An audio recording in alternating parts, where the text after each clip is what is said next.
this video, you will learn 5 Excel tricks that will save you a lot of time. So, without further ado, let's jump into the video. Number 1 is Quick Jump Bookmarks.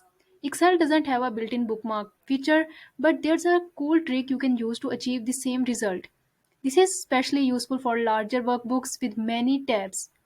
Let's say you frequently need to access a specific spot in your file, like a section at the bottom of the tab. Normally, you would open the workbook, end up on a different tab, and then have to scroll and search for the section you need. Instead, you can create a bookmark for that exact location. Here's how you do it. Well, you just have to use this little box here. This is a box that you probably look at every single day, but had no real use case for it, unless you are an Excel pro. Then you are probably using this. But if you haven't used it so far, you can use it now as a bookmark. Just select your cell and then go to the name box and type in a name for your bookmark. So I am going to call it report. You can't have any spaces here.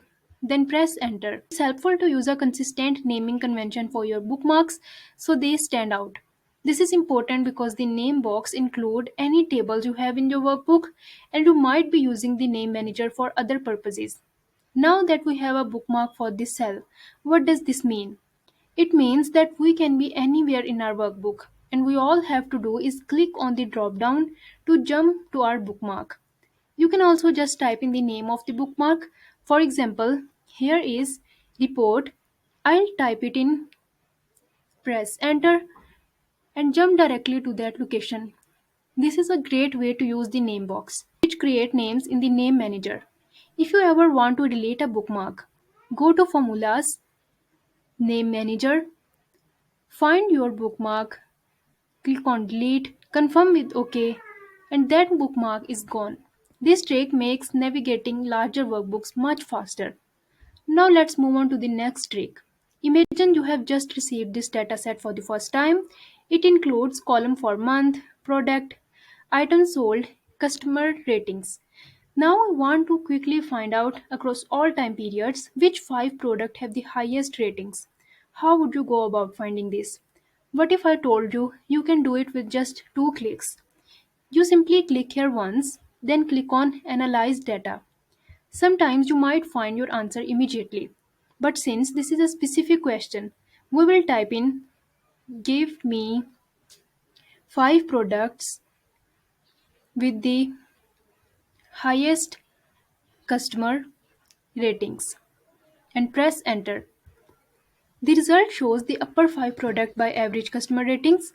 Now all I need to do is insert a pivot table and I get my answer on a separate sheet. I can adjust the pivot table setting from the pivot table fields menu. If I want more details on the product with the highest ratings, I can double click and it creates a new sheet with all the details. This feature is standard for pivot tables, but the great thing is we didn't even need to know how to create a pivot table. All we had to do was go to home, click on analyze data, and the rest was just a click or two away. It's like having a mini data analyst right in your spreadsheet. Next up is one click forecasting.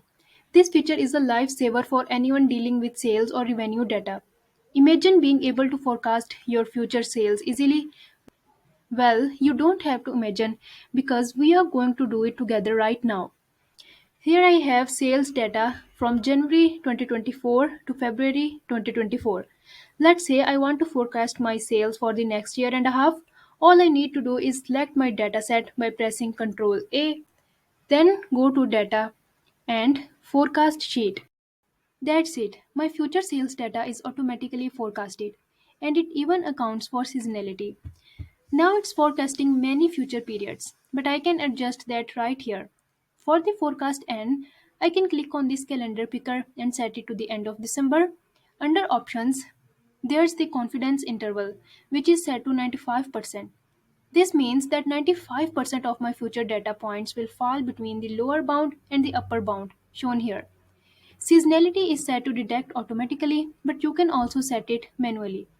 Once you are happy with the settings, just click create and there you go. You have your chart with future sales data forecasted. You can make any adjustment you need under formatting or chart design since this is a standard Excel chart. The great thing about this feature is that you also get a table accompanying the chart. You can see the lower and upper confidence bounds for your future months. Any adjustment you make to this table will automatically reflect in your chart. The next time saver is the Quick Analyze tool. It's like having your own personal Excel assistant.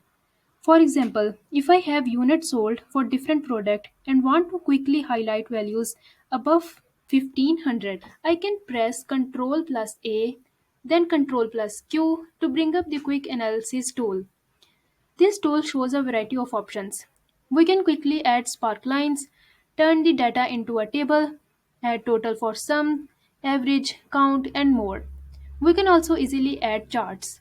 If I hover over the chart options with my mouse, I can see the different chart that can be immediately inserted with just a click.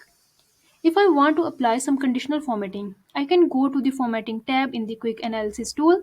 To use shortkeys, I can press Tab and see how things look with data bars, color scales, and more. For a specific example, let's say I want to highlight values where the units sold are above 1500. I will go to the greater than option, press Enter, change the value to 1500, and choose the color I want to use. Like I can use this green fill.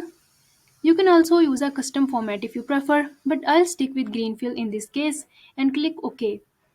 The conditional formatting will be automatically applied, highlighting all relevant values. Now what if I wanted to add spark lines to this? I am going to do Ctrl A, Ctrl Q again. You don't even have to press Ctrl Q. If you come to the side and you can click on this little icon, this menu is going to pop up. Let's go to spark lines and add a line spark line. Now we can quickly see the monthly trend. If you wanted to add running total to this, again, let's just highlight. This time I'm going to go down and click. Go to totals and select running total. And automatically we get a running total added. So check this out. Here we get the sum of January and here we have the sum of January all the way to March. For February, it's just January and February. All of these calculation and visuals are just a click away. Last but not least, let's talk about Power Query. Power Query is the ultimate time saver. It's located in the Data tab on the ribbon, so you already have it. If you want to import data from a text file or CSV, just click on the relevant option. And if you need data from a web page, there's an option for that too. You can even import data from a picture or a PDF file. This tool is incredibly versatile and can handle a wide range of data sources. Now I have separate videos on Power Query, but in this example, I want to show you one concrete case. And if you have your data set up like this, you are going to feel the relief that comes with using Power Query. So imagine this. Imagine you go to the office and your boss give you this file. You have monthly data. So we have the data here. But basically these are just placeholder for the first of the month for different products and their total sales.